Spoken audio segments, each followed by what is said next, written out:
Bienvenidas y bienvenidos a su programa, ya lo dijo la Corte, en el cual analizamos los fallos emblemáticos, las sentencias más relevantes del Tribunal Constitucional de México. En esta ocasión vamos a platicar con nuestra invitada del amparo en revisión 385/2016. Se trata de un pronunciamiento que nos va a permitir reflexionar y comprender también el derecho a la salud, un derecho muy relevante, como es obvio y sabido por todas y todos ustedes, pero también, y de manera lamentable creo yo, un derecho muy actual pues por todo lo que nos ha sucedido en los últimos meses, en el enfrentamiento de esta pandemia por COVID-19. Así que ahí va a estar la reflexión alrededor de esta sentencia, que también nos va a permitir traer a colación cuestiones procesales del juicio de amparo, temas vinculados con la prueba pericial y la manera en la que el conocimiento experto se valora por parte de juzgadoras y juzgadores. Así que, en fin, se trata de un conjunto de temas muy amplios que la propia sentencia suscita, y para entender los alcances, para entender el significado de esta importante resolución, le doy la bienvenida al programa a Adriana Carmona. Adriana, bienvenida a tu programa, ya lo dijo la Corte. Hola Miguel, muchas gracias. Aquí muy contenta de estar nuevamente con ustedes, sobre todo para hablar de un asunto, como tú mencionas, tan interesante y bueno, muy trascendente en materia de derecho a la salud. Sin duda, y nosotros también muy contentos de que nos hagas favor nuevamente de disponer de tu tiempo para entender, sobre todo entender el alcance de esta sentencia. Adriana, se trata de un amparo en revisión. Creo que esto es importante.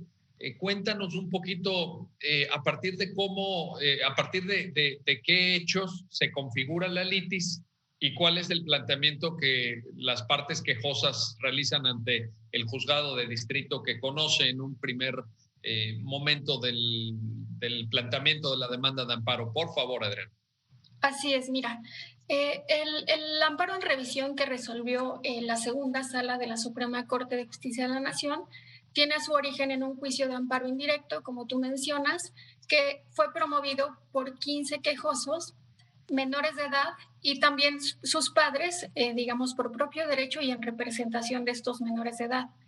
Es importante tener presente determinados antecedentes del asunto. En el caso, estos menores todos son derechohabientes del Instituto Mexicano del Seguro Social y en la demanda manifestaron padecer una enfermedad denominada hemofilia, que también es interesante tener presente algunas características de esta enfermedad que, bueno, lamentablemente causa muchísimas afectaciones a la movilidad, porque se trata de personas que no cuentan con un factor suficiente de coagulación en sangre, y eso provoca que con mucha facilidad tengan hemorragias internas y externas también puede ser, pero esas hemorragias causan afectaciones en articulaciones y en músculos. Entonces ellos requieren medicamentos a la mano de inmediato para controlar esa hemorragia, que a diferencia de las personas que no padecen esta enfermedad, cuando tienen un sangrado, es un sangrado muy prolongado derivado de esta falta de coagulación. Entonces, bueno, al padecer esta enfermedad, ellos se atienden en el Instituto Mexicano del Seguro Social como derechohabientes, y entonces señalan como actos reclamados en la demanda de amparo la revocación de la entrega del medicamento en el domicilio. Ellos venían recibiendo por parte del IMSS ese medicamento directamente en el domicilio, derivado de la necesidad de tener ese medicamento pues a la mano ante cualquier situación de hemorragia, ¿no?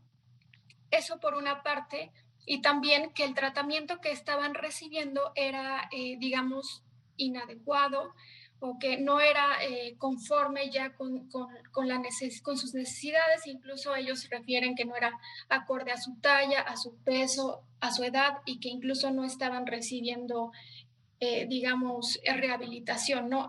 En cuanto a las afectaciones generadas por esta enfermedad. pero además señala una multitud de actos reclamados relacionados con la falta de, con la contratación de una persona moral encargada de esta entrega de medicamentos a domicilio, así como todas aquellas cuestiones previas de las que deriva esta contratación, relacionadas con la adjudicación directa, la práctica de licitaciones públicas, contratos y digo, diversos actos que finalmente provocaron, digamos, esta revocación de entrega del medicamento a domicilio, por una parte, y por otra, que ellos consideren que el tratamiento y la atención médica recibida no es la adecuada. Entonces, ellos promueven juicio de amparo, son 15 menores de edad, promueven juicio de amparo contra esos actos respecto de una gran cantidad de autoridades, todas en materia de salud, del Instituto Mexicano del Seguro Social.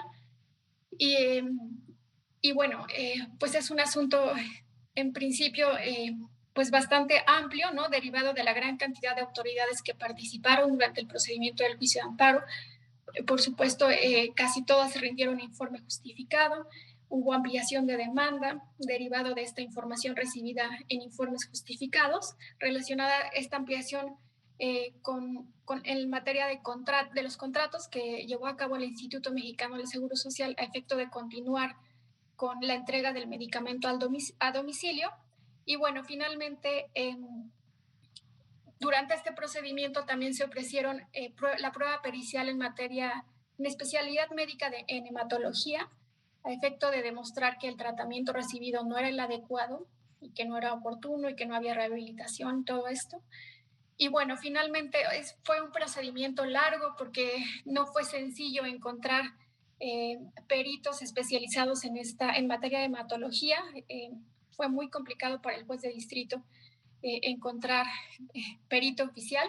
Las partes, tanto autoridades responsables como la parte quejosa, también ellos presentaron a su perito, entonces hubo 3 dictámenes periciales y bueno, finalmente se dicta sentencia y el juez de distrito, respecto de algunas autoridades, toda vez que manifestaron que no eran ciertos los actos reclamados, sobreseyó en el juicio de amparo por inexistencia de actos, y respecto de otras, sobreseyó también en el juicio al considerar que no tenían el carácter de autoridad para efectos del juicio de amparo.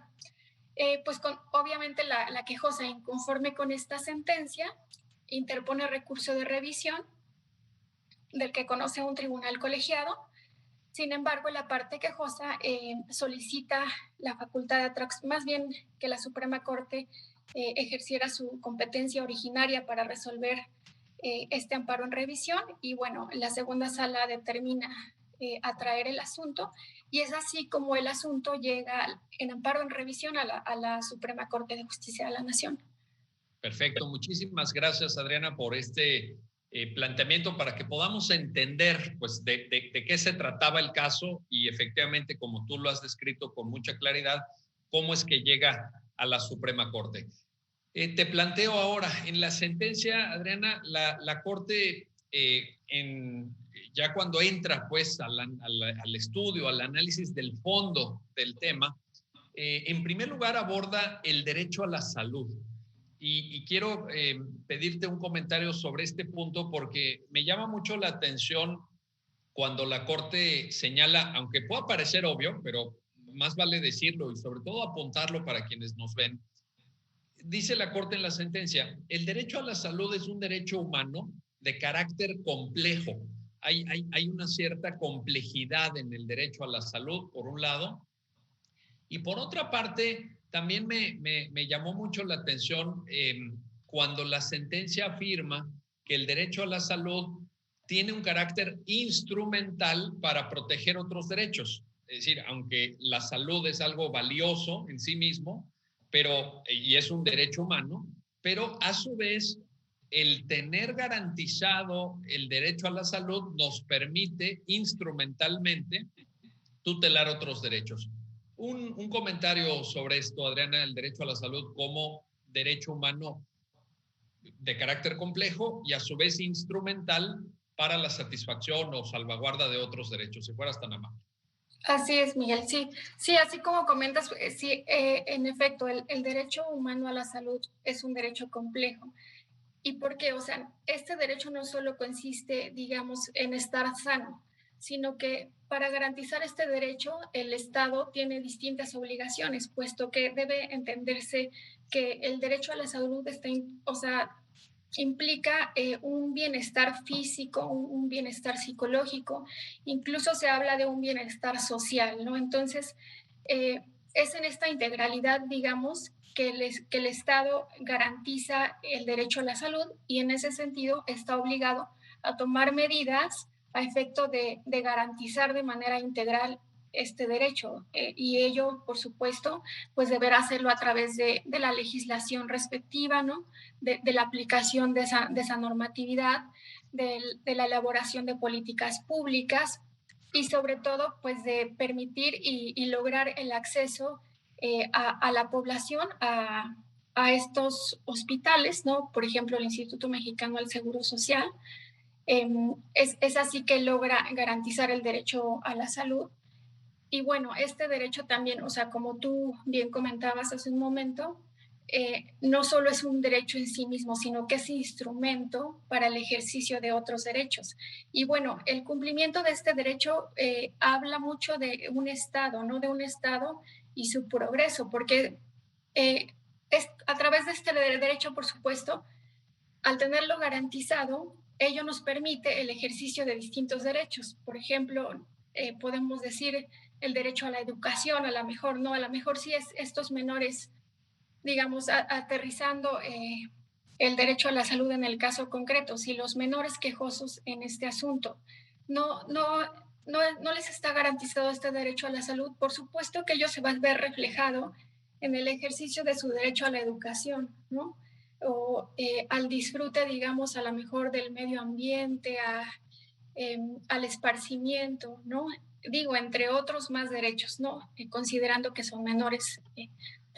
Entonces, por eso es que se señala que el derecho a la salud no solo es un derecho a estar sano, sino que es instrumento para el ejercicio de otros derechos. Y bueno, esto también radica en estos principios establecidos en el artículo primero constitucional, que establece estos principios de universalidad, de interdependencia, indivisibilidad y progresividad de los derechos humanos, ¿no?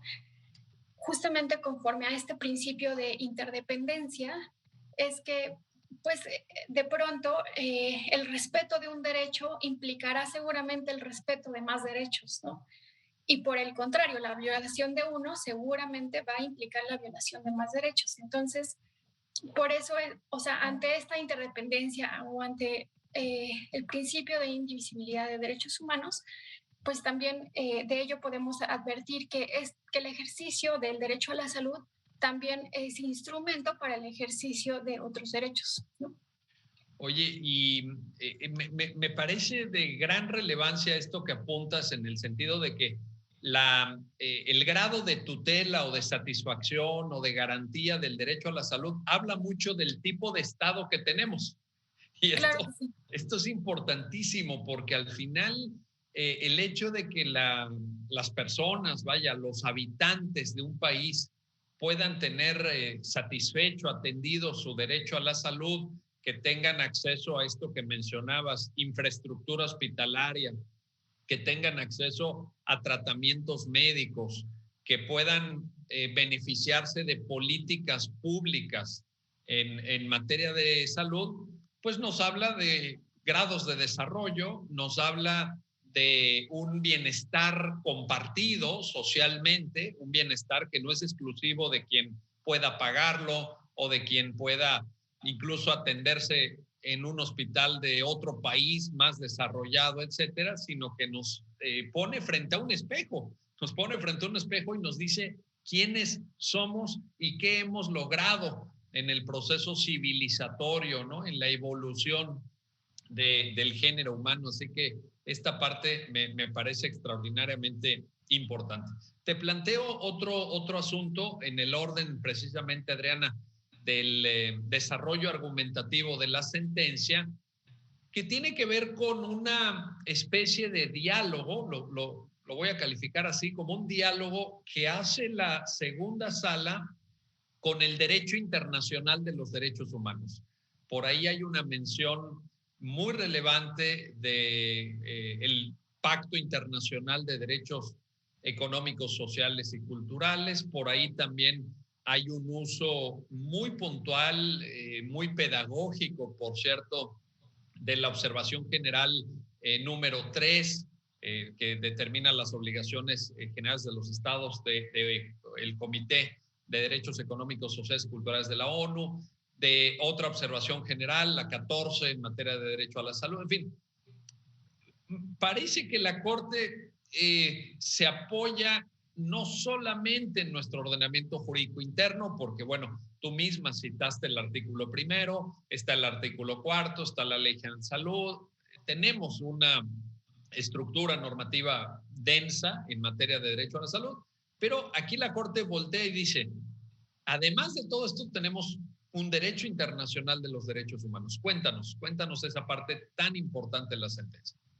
Sí, Miguel. Sí, así como tú lo comentas, en efecto, no, la sentencia no solamente se funda sus consideraciones en preceptos constitucionales, sino que también acude a normatividad internacional que nos resulta vinculante porque el Estado mexicano es parte, ¿no? En la sentencia se cita en gran parte el Pacto de Derechos Económicos, Sociales y Culturales, así como algunas las observaciones que tú señalas del Comité de Derechos Económicos, Sociales y Culturales, porque en estos documentos se está muy puntualmente desarrollado el derecho a la salud, sobre todo tratándose de menores, e impone a los estados una gran cantidad de obligaciones a efecto de garantizar de manera integral el derecho a la salud. En estas observaciones se establece, digamos, obligaciones mínimas o obligaciones que pueden considerarse como un piso mínimo a cumplir por parte de los estados como obligaciones progresivas. Y también aquí se argumenta que cuando los estados, a lo mejor por su situación económica, no están en posibilidad de dar cumplimiento a la garantía de estos derechos, los estados deben demostrar que están en una mala situación económica o que no están en posibilidad de cumplir, pero bueno, a ello no les quita la responsabilidad de buscar las maneras o tomar las medidas necesarias para lograr ese cumplimiento. Ahora, una vez que ha cumplido con ese piso mínimo o con esa obligación inmediata establecida en estos documentos internacionales, debe establecer medidas a lo mejor a largo plazo, de tal manera que también debe cumplirse con este principio de progresividad, ¿no? que señalábamos anteriormente. Y bueno, se acuden a estos documentos internacionales porque también debemos tener presente que con motivo de la reforma constitucional en materia de derechos humanos, pues ahora el parámetro de regularidad constitucional en esta materia, pues lo integran tanto la Constitución, nuestra Constitución, como documentos internacionales en materia de derechos humanos. Entonces, si bien se trata de derechos económicos, sociales y culturales que originalmente habían sido considerados como no derechos, digamos, como de primer orden, ¿no? A diferencia de los políticos, lo cierto es que en la actualidad ya no hay grados de derechos humanos, sino que todos los derechos humanos forman un solo conjunto, ¿no? Y en ese sentido, los estados están obligados a dar cumplimiento a unos y a otros. Oye, y fíjate, esto que mencionabas de los momentos de crisis, ¿no? La falta de disponibilidad de recursos económicos, que un estado pudiera decir, oye, pues es que ya no me alcanza, ¿verdad? Ya no me alcanza, ya no puedo dar este nivel de cobertura o este nivel de garantía a los sujetos titulares del derecho a la salud. Pero es importante precisar, la sentencia lo hace, que esto está sujeto a acreditación y a prueba. Es decir, claro. Si tú dices que ya no te alcanza, que ya te dices, bueno, pues tendrás que probarlo, tendrás que demostrarlo, ¿eh? Y esto también es una puntualización que la sentencia hace, que es muy relevante porque de otra forma sería una escapatoria muy sencilla, ¿no? Sería una escapatoria fácil, pues no tengo dinero, uy, mira, yo quería tutelar el derecho a la salud o el derecho al medio ambiente o el derecho a la educación o a la vivienda, pero me quedé sin dinero. La Corte, Adriana, es muy puntual, ¿no? En esta exigencia de decir, bueno, estamos abiertos a debatir esto. Obviamente puede haber situaciones difíciles, en la historia las ha habido, pero está sujeto a acreditación. Vaya, no basta con que se manifieste por parte de las autoridades y ya se admita como tal, como si fuera un hecho, ¿verdad? También en eso la sentencia es muy, muy detallada, ¿verdad, Adriana? Claro, sí, Miguel. En efecto, o sea, la carga de la prueba corresponde a la autoridad cuando argumenta esa falta de recursos, ¿no? Y bueno, en la sentencia también se establece que los estados deben cumplir con el máximo desarrollo del derecho a la salud, ¿no? Y bueno, como tú mencionas, cuando un estado argumenta esa falta de recursos, a él le corresponde la carga de la prueba de demostrar que efectivamente se encuentra en esa situación. Y bueno, ello, como tú mencionas, no lo releva de cumplir con la obligación de garantizar el derecho, pero sí podrá, por ejemplo, está obligado en ese supuesto a que en el juicio él demuestre esa situación, ¿no? Esa imposibilidad jurídica económica, o en todo caso, o sea, también puede argumentar que a lo mejor él utilizó el máximo de los recursos disponibles, ¿no? Así lo señala la observación, o que los recursos que tenía disponibles los ocupó para el desarrollo de otro derecho que de momento a lo mejor consideró más trascendente garantizar, ¿no? O sea, hay distintas maneras en las que la autoridad puede justificar ese incumplimiento. Porque pues el principio de progresividad, o sea, no es, digamos, absoluto, o sea, hay esa excepción, o sea, la autoridad tiene esa posibilidad de demostrar esa situación, pero debe hacerlo, ¿no? Y en este caso, en este asunto en específico, no lo hizo, o sea, únicamente, pues en efecto, de los de autos se advirtió que dejó de entregar el medicamento a domicilio.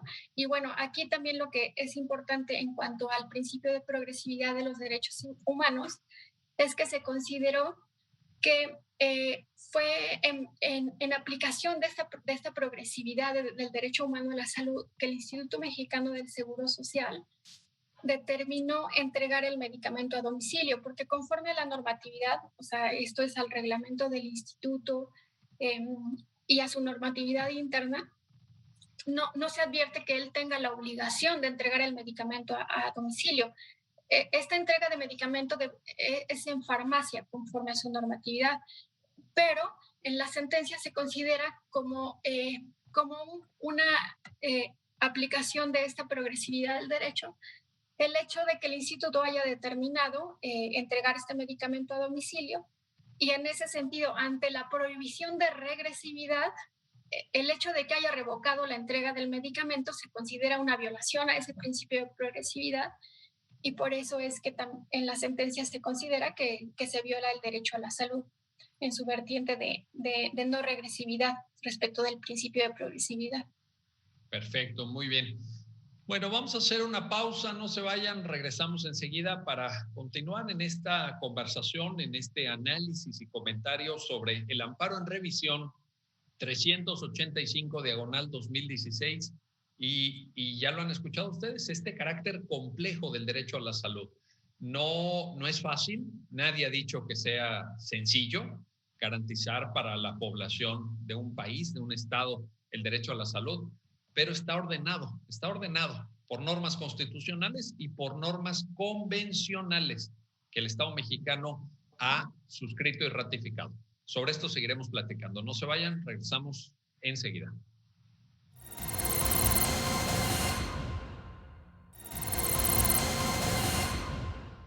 Ya estamos de vuelta, ya estamos de regreso para continuar en la conversación con Adriana Carmona sobre este amparo en revisión 385/2016, el derecho a la salud, la salvaguarda y garantía efectiva de este derecho, el principio de progresividad, la prohibición de regresividad, en fin, la aplicación del derecho internacional, de los derechos humanos, un conjunto de reflexiones muy amplias que están en la sentencia.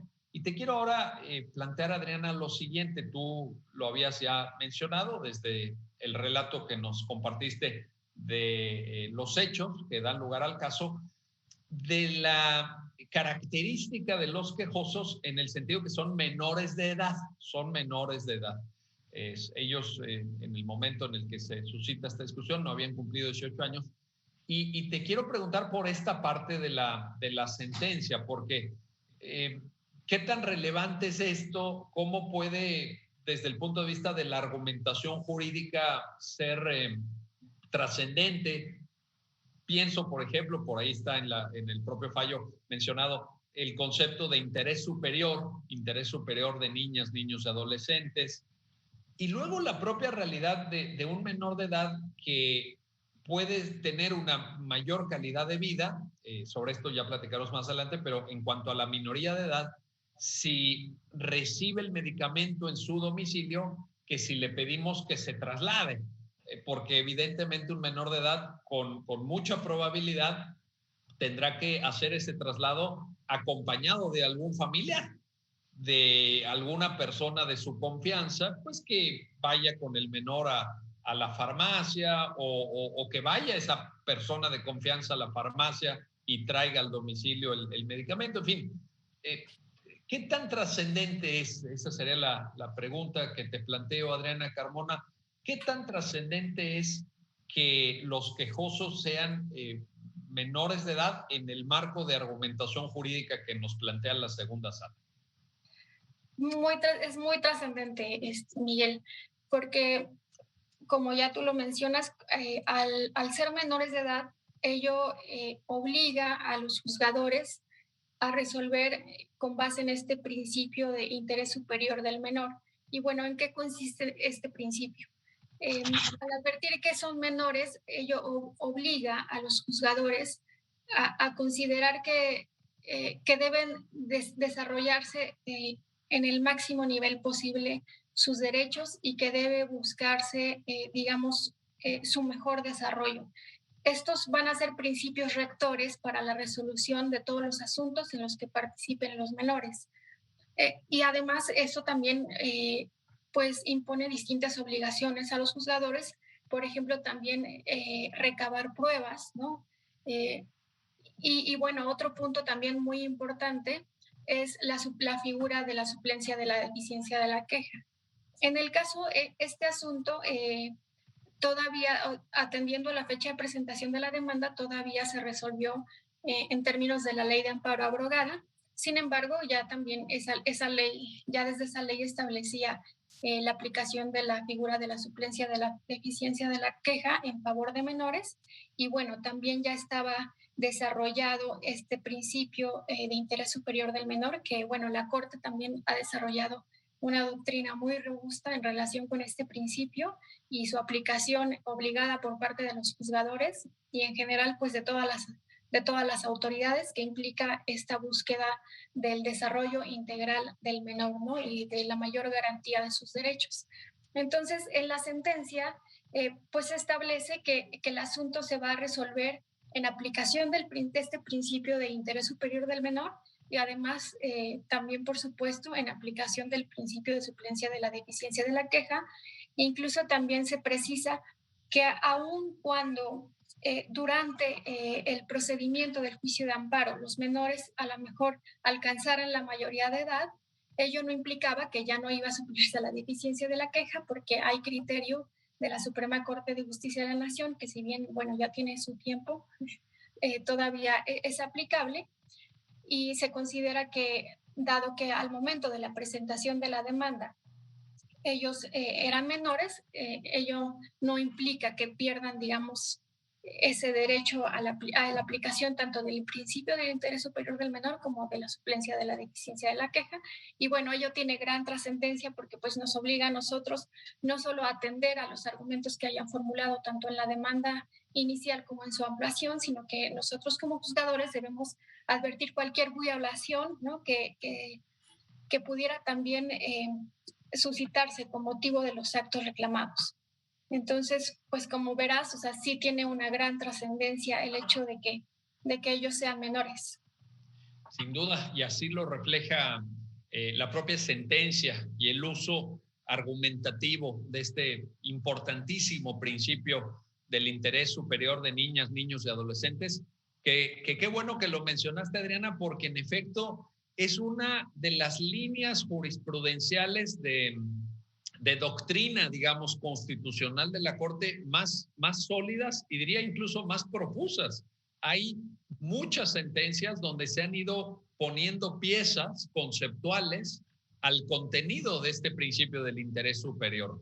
Y se ha hecho de un modo, creo yo, ejemplar a nivel de derecho comparado, porque realmente ha sido un trabajo muy puntual, muy riguroso, muy profundo en la Corte, y además siempre, tú también lo mencionabas en el bloque anterior, en diálogo con el derecho internacional de los derechos humanos, porque ahí tenemos la Convención de los Derechos del Niño de la ONU del 89, tenemos observaciones generales del Comité de los Derechos del Niño. La verdad es que todo esto se ha aprovechado y ya hoy, para fortuna de todas y todos nosotros, pues forma parte del espectro de material normativo, jurisprudencial, que podemos utilizar en infinidad de casos. Ahí está disponible para quien lo quiera estudiar, así que esto es muy importante. Vámonos al siguiente tema, Adriana. Te quiero plantear, ya un poco lo mencionaste, lo anunciaste, pero quizá valga la pena abundar un poquito más en esto que la sentencia aborda como el marco general de la hemofilia, porque de pronto alguien podría decir, oye, pues ¿por qué no van a la farmacia? Pues ya, que vayan a la farmacia, que se trasladen o que vayan al hospital. Por ahí está mencionado también un famoso hospital del IMSS, ¿no? El hospital de la raza, precisamente. Para quienes vivimos en la Ciudad de México, pues es muy conocido, es un hospital legendario, digamos, en la infraestructura de la salud en México. Y pues alguien podría decir, oye, pues que se traslade al hospital de la raza o que vaya a la farmacia donde le toque, en fin. Pero, ¿qué pasa con esta reflexión de la sentencia, Adriana, de la hemofilia? Hay diversos tipos, incluso más graves, menos graves, hay algunas variantes. A veces no nos fijamos, pero no es una enfermedad sencilla, vaya, no es como que tengas ahí un padecimiento leve, sino que afecta, ¿verdad? Afecta bastante. Cuéntanos esta parte. Claro, sí.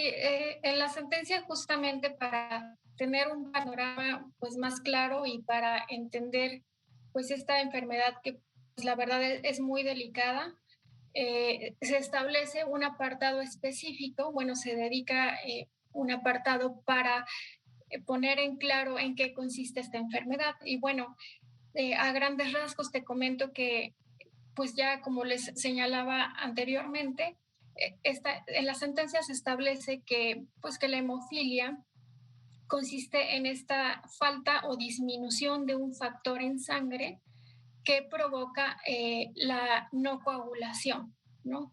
Y bueno, hay una hemofilia leve y una hemofilia grave, ¿no? Atendiendo a qué tipo de factor en sangre es el que falta.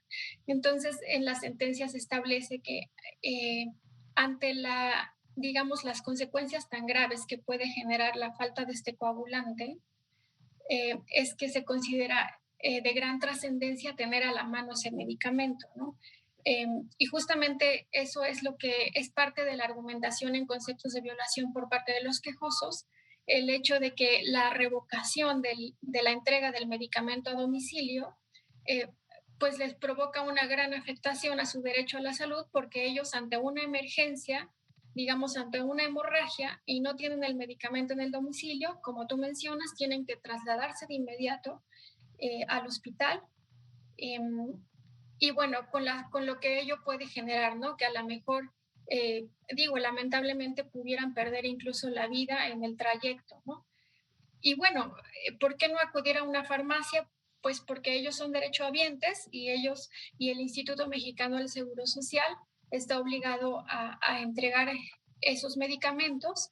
Y bueno, por eso es que ellos necesitan, en principio, pues tener a la mano esos medicamentos, y no solo el medicamento, sino que en la sentencia también se habla de todos sus instrumentos de aplicación.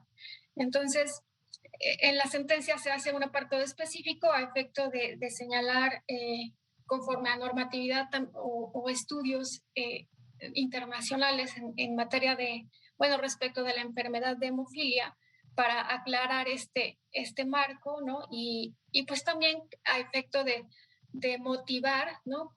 La sentencia y para justificar también los efectos de la concesión de amparo, que bueno, más adelante seguramente vamos a comentar. Oye, y en este sentido, Adriana, esto que comentas es muy importante porque la comprensión, la adecuada, el adecuado entendimiento del tipo de enfermedad que enfrentan estas personas, luego se conecta en la argumentación de la sentencia con un concepto que me parece extraordinariamente importante porque demuestra una gran sensibilidad de quienes integran la segunda sala cuando ellos dicen, es que la entrega en domicilio de medicamentos y de todo lo que se requiere para la aplicación de los propios medicamentos se conecta inmediatamente con la calidad de vida, con la calidad de vida. Ese es el concepto que está en la sentencia y es un concepto enormemente importante a la luz de lo que nos acabas de explicar, de los riesgos de la hemofilia, de las variedades de la hemofilia, de cómo yo, por cierto, confieso que no lo sabía, evidentemente, pero al leer la sentencia, la verdad es que se informa uno mucho. Esta repercusión de las hemorragias internas sobre las articulaciones, ¿no? Por ejemplo, ¿cómo afecta las articulaciones? Por ahí hay el caso de uno de los niños que padece un dolor tremendo en las rodillas, otro en los codos, por ejemplo, la afectación a músculos, a huesos por tanta hemorragia. Entonces, te pido, Adriana, un comentario sobre este concepto. Calidad de vida en función de que, en efecto, los medicamentos sean entregados en el domicilio. ¿Qué nos puedes compartir, por favor? Sí, en efecto, en la sentencia se establece ese argumento. Digamos, aterrizado el derecho a la salud ya en la realidad, ¿no? Desgraciadamente, a veces como juzgadores suele suceder que a lo mejor se nos olvida que hay personas, ¿no?, detrás de un asunto y bueno, lamentablemente en un asunto como este, donde los niños padecen una enfermedad tan complicada, tan delicada, o sea, me parece que no podía pasar inadvertido, o sea, no podíamos dejar de advertir las afectaciones y las implicaciones y lo que sufren o lo que padecen estos menores con motivo de esta enfermedad, ¿no? Entonces, o sea, como tú comentas, o sea, sí, definitivamente ello es demostrativo de la sensibilidad por parte de la segunda sala al relacionar este derecho a la salud, eh, pues con esta calidad de vida, ¿no? Y bueno, como tú lo mencionas, pues es una enfermedad que definitivamente tiene una implicación en la calidad de vida.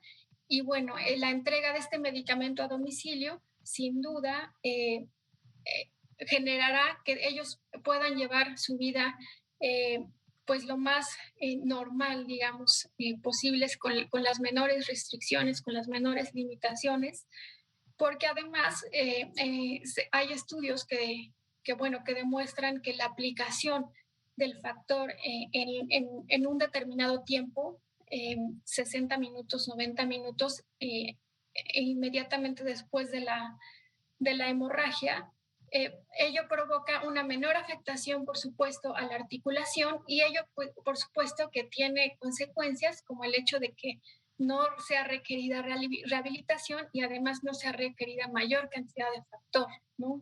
Entonces, en la sentencia se hace referencia a estos estudios, ¿no?, que establecen, digamos, las ventajas de que los menores tengan ese medicamento a la mano y les sea entregado a domicilio, porque por supuesto, pues ello se verá reflejado en la calidad de vida que puedan tener, en tanto tendrán una menor afectación a sus articulaciones y pues ello por supuesto les permitirá desarrollarse en todos los ámbitos de su vida, pues digamos con las menores implicaciones que genera esta enfermedad.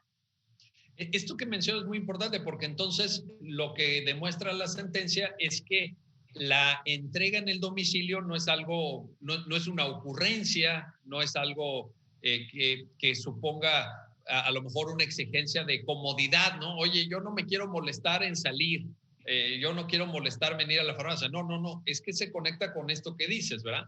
Con una atención pronta, con una calidad de vida, ya lo decíamos, con un efecto de atención inmediata para evitar deterioros en las articulaciones, ¿no? Como lo plantea la propia sentencia. Esto es muy importante en la vida, en la cotidianidad de estos menores que padecen la hemofilia, ¿verdad?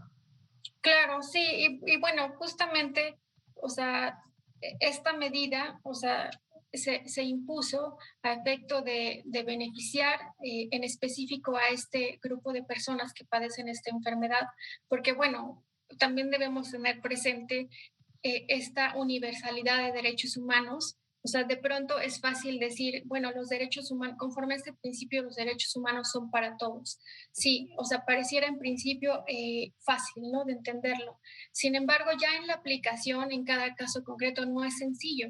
Por ejemplo, en este caso, digamos, la garantía del derecho a la salud implica que el medicamento les sea entregado al domicilio. A lo mejor para no todos será de la misma manera, ¿no? En este caso específico, pues se toman estas medidas en cumplimiento también del principio de progresividad de derechos humanos y bueno, por supuesto, atendiendo a la gravedad de la enfermedad, es que el instituto determinó la entrega de este medicamento y bueno, como ya lo mencionábamos anteriormente, el hecho de que haya revocado esta entrega de medicamento, pues tiene una trascendencia en el derecho a la salud.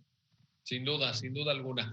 Bueno, vamos a hacer una pausa, no se vayan, regresamos enseguida para continuar en esta conversación y análisis sobre el amparo en revisión 385 diagonal 2016 y la protección, ya nos lo platicaba Adriana Carmona, del derecho a la salud para personas hemofílicas, para personas que padecen enfermedades que tienen que ver con la sangre, precisamente con estas hemorragias internas o externas o internas y externas. Regresamos enseguida para la tercera parte de esta conversación y análisis sobre este importante fallo de la Suprema Corte de Justicia de la Nación.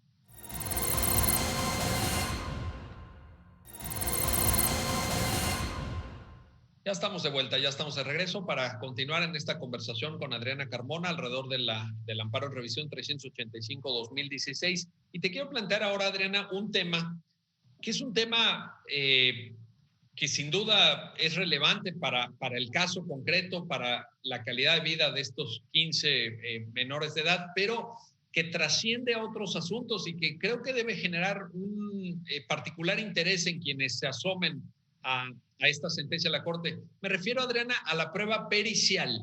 Hay una reflexión sobre la calidad de la prueba pericial, sobre la prueba pericial también en un contexto procesal muy determinado, que es el juicio de amparo. ¿Qué modelo de prueba pericial es el que la ley de amparo y el Código Federal de Procedimientos Civiles admiten? Carácter supletorio del Código Federal, evidentemente, en fin. Ahí hay una reflexión. Y por cierto, la valoración de la pericial también, la valoración que deben de hacer los juzgadores. Entonces, creo que hay un universo, Adriana, de reflexiones, de argumentos de la Corte sobre la prueba pericial que también vale la pena rescatar y te pido, si fueras tan amable, de que nos compartas tu comentario al respecto. Claro, sí, Miguel. Bueno, en principio, digamos, para que todas las personas que nos ven tengan más claro, digamos, en qué parte de la sentencia se hace el análisis de las pruebas periciales, creo es importante comentar que en la sentencia se la segunda sala determinó corregir la precisión de los actos reclamados que realizó el juez de distrito, porque como les comentaba originalmente, se reclamaron una gran cantidad de actos, pero la Suprema Corte de Justicia de la Nación precisó los actos reclamados para tener dos únicamente. El primero de ellos fue la revocación de la entrega del medicamento al domicilio y el segundo, la falta de un tratamiento adecuado, oportuno y en las dosis idóneas conforme a las necesidades de cada paciente. Es en relación con el estudio de este segundo acto reclamado que se hace el análisis de la prueba pericial que señalas. Y bueno, en la sentencia se establece, derivado de que los dictámenes fueron objetados por las partes, es que en principio, como en la sentencia se reasume jurisdicción porque se levantó el sobreseimiento y fue la segunda sala quien se ocupó de estudiar el fondo del asunto, a efecto de valorar las pruebas periciales previamente, se ocupó de desestimar estas objeciones, ¿no? Y bueno, es al momento de analizar esas objeciones que en la sentencia se establece que la prueba pericial no es una prueba colegiada. En ese sentido, no se requiere que las partes tanto la parte quejosa como las autoridades responsables ofrezcan la prueba pericial o señalen un perito a efecto de que rinda su dictamen, puesto que únicamente es necesario el dictamen pericial. En ese sentido, digamos, las objeciones que se formularon en el asunto en relación con imparcialidad respecto de quién emitía los dictámenes, no tenía sentido analizarlo porque no se trata de una prueba colegiada. Esto es, no son necesarios los dictámenes de la parte quejosa como de las autoridades responsables, sino únicamente del perito oficial. Y bueno, en la sentencia pues se establece, como tú mencionas, cuando un dictamen cumple con las características necesarias, digamos, de razonabilidad, de fundamentación, de motivación, de técnica, y sobre todo digamos, de respuestas contundentes, claras, certeras y con un respaldo, ¿no? Y con ese análisis robusto, ¿no? de los documentos analizados. Y es cuando se cumple, digamos, todas estas características que entonces el juzgador, pues, obviamente, estará en aptitud de atender a ese dictamen pericial.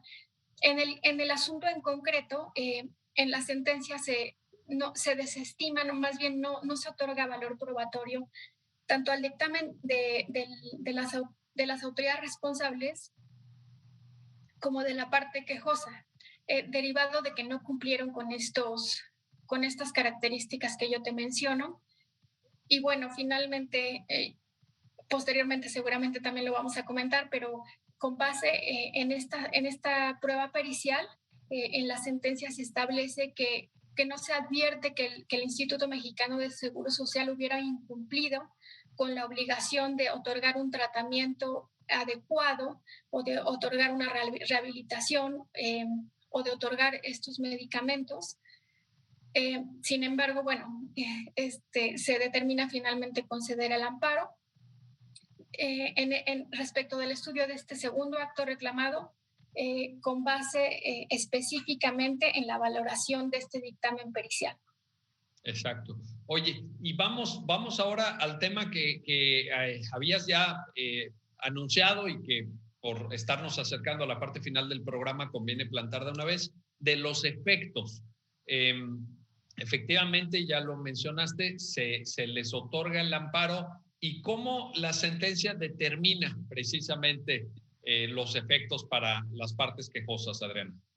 Sí, bueno, la precisión de los efectos es una parte muy importante de las ejecutorias, porque de ello va a depender, digamos, la facilidad en el cumplimiento o en la ejecución de la sentencia, ¿no? Entonces creo que debemos tener bastante cuidado al momento de precisar los efectos del amparo. En el caso derivado de que se consideraron dos los actos reclamados, respecto del primer acto reclamado, que fue la revocación de la entrega del medicamento a domicilio, con sustento en esta violación al derecho a la salud establecido tanto en el artículo 4 constitucional como en distintos documentos internacionales, se concede el amparo a efecto de que de manera permanente el Instituto Mexicano del Seguro Social entregue el medicamento a domicilio a los quejosos. Y bueno, se establece en la sentencia que siempre que sean derechohabientes, ¿no? Claro. Y bueno, ese es el efecto, creo yo, muy importante y muy trascendente pues, en la vida de los quejosos, porque pues a través de esta sentencia se garantiza esa entrega permanente. Así se señala en la sentencia como la entrega, digamos, pues por siempre del medicamento en el domicilio. Ese es el primer efecto que se establece en relación con el primer acto reclamado. Y respecto del segundo acto, que es esta omisión de otorgar un tratamiento adecuado, completo, integral, se establece en la sentencia que aún cuando con la prueba pericial se demostró que el instituto no incumplió con este otorgamiento de un tratamiento, digamos, adecuado, conforme a las necesidades de cada paciente, lo cierto es que atendiendo a la fecha de emisión de los dictámenes periciales, porque, bueno, también es importante tener presente que sí se llevó un buen tiempo la resolución del asunto, derivado, como les comentaba hace un momento, de la dificultad de encontrar un perito especializado en materia de hematología. Fue un procedimiento largo de juicio de amparo. Entonces, a la fecha de resolución del juicio, la segunda sala ya no tenía certeza, digamos, de que fuera vigente el contenido del dictamen. Entonces, atendiendo a este interés superior del menor, ¿no? y a la búsqueda de la mayor protección de sus derechos, atendiendo a esta fecha de emisión de los dictámenes periciales, es que se determina mejor conceder el amparo para efecto de que el Instituto Mexicano del Seguro Social, con base en el manual aplicable en materia de hemofilia, de no tener la información reciente, realice los estudios necesarios a cada paciente, bueno, cada uno de los quejosos, y determine, digamos, su situación actual, y con base en eso, otorgue tratamiento, rehabilitación, o lo necesario a efecto de que cumplir con ese tratamiento adecuado, ¿no? Y bueno, también se establece que conforme a la información científica más reciente y más actualizada, e incluso también se señala que en el supuesto de que hubieran perdido el carácter de derechohabientes, se establece que el instituto deberá canalizar a los quejosos alguna otra autoridad en materia de que formen parte del Sistema Nacional de Salud. Entonces, esos son los dos efectos de la sentencia, creo yo, muy importantes, muy trascendentes.